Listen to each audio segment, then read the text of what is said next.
तो बच्चों, आज मैं आप सबको पंचतंत्र की एक और कहानी सुनाऊंगी और आज की कहानी है गधे ने गाना गाया। एक गांव में एक धोबी रहता था। उसके पास कालू नाम का एक गधा था। कालू दिन भर बहुत मेहनत करता, पर इस मेहनत के बदले उसे पेट भर खाना भी नहीं मिल पाता था। ऐसा नहीं था कि धोबी जानबूझकर कालू को कम खाना खिलाता था। धोबी बहुत ही गरीब आदमी था और चाहने के बाद भी कालू को अच्छा खाना नहीं खिला पाता था। कम खाने के कारण कालू दिन प्रतिदिन पतला और कमजोर होता जा रहा था। कालू को भरपेट भोजन कराने का उपाय एक दिन धोबी ने सोच ही लिया। उसने सोचा कि वह रात को कालू को खुला छोड़ देगा, जिससे वह गांव वालों के खेतों में घूमकर मजे से चर लिया करेगा और वो भरपेट खाना भी खा सकेगा। एक रात को कालू जब खेत में घूम रहा था तो उसकी मुलाकात पप्पू नाम के सियार से हो गई। वो दोनों दोस्त मिलकर हर दिन गांव वालों के खेतों में जाकर कभी कद्दू खाते तो कभी हरी हरी सब्जियां तो कभी हरी हरी घास। दोनों दोस्त मिलकर खूब मस्ती करते और गांव वालों के खेतों में मौज उड़ाते। पप्पू, आज की चांदनी रात कितनी हसीन है। मेरा तो इस चांदनी रात में गाना गाने का बहुत मन कर रहा है। कालू की बात सुनकर पप्पू उछल पड़ा और बोला, पागल हो गए हो क्या तुम? आधी रात को खेत में ढेंचू ढेंचू करोगे तो खेत का मालिक तो आएगा ही। यह गाने गाने का ठीक वक्त नहीं है।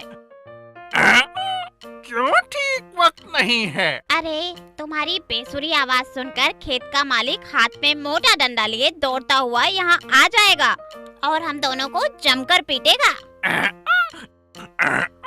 अरे कुछ नहीं होगा यार, तुम तो फालतू में घबराते हो। तुम्हें पता है कि मेरी आवाज के कितने दीवाने हैं। बचपन में मेरे गाने की लोग बहुत तारीफ किया करते थे। पता नहीं कौन इसके गाने की तारीफ करता था। फिर भी वो डब्बू को समझाने की कोशिश करता है। कालू, तुम्हारी आवाज इतनी अच्छी नहीं है। मेरी बात मानो, गाना गाने का इरादा छोड़ दो, नहीं तो हम दोनों मुसीबत में पड़ जाएंगे। गाना गाने के बारे में तुम क्या जानते हो? मैं बहुत अच्छा गायक हूँ। आज तो मैं हर कीमत पर गा के रहूँगा। कोई भी मुझे आज गाना गाने से नहीं रोक सकता। ठीक है, अगर तुम्हें गाने का इतना ही शौक है तो गाओ, लेकिन पहले मुझे यहाँ से जाने दो। पप्पू की बात सुनकर कालू हंसता है और हंसते हुए बोलता है, ठीक है, जाओ डरपोक कहीं के। तुम मेरी दोस्ती के लायक ही नहीं हो। पप्पू के जाते ही कालू जोर जोर से गाना गाने लगता है।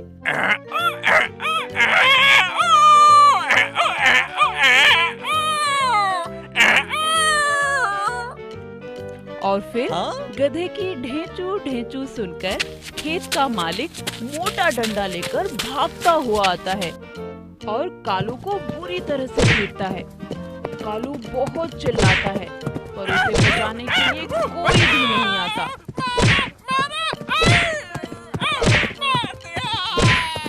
किसी तरह से गिरता पड़ता अधमरी हालत में वह अपनी जान बचाकर भागता है और खेत के बाहर उसे पप्पू मिलता है। पप्पू उसकी हालत देखकर बोलता है, कालू, मैंने तुम्हें गाना गाने से कितना मना किया था, लेकिन तुम्हारी समझ में मेरी एक भी बात नहीं आई। देख लिया ना मेरी बात ना मानने का नतीजा। अगर तुमने मेरी बात पहले ही मान ली होती तो तुम्हारी ये हालत ना होती। कालू बहुत शर्मिंदा होता है और बोलता है, सही कह रहे हो मित्र, मैंने तुम्हारी अच्छी सलाह को नहीं माना, जिसकी वजह से आज मेरी यह हालत हुई है। इस कहानी से हमें ये शिक्षा मिलती है कि अच्छी सलाह पर हमेशा ध्यान देना चाहिए।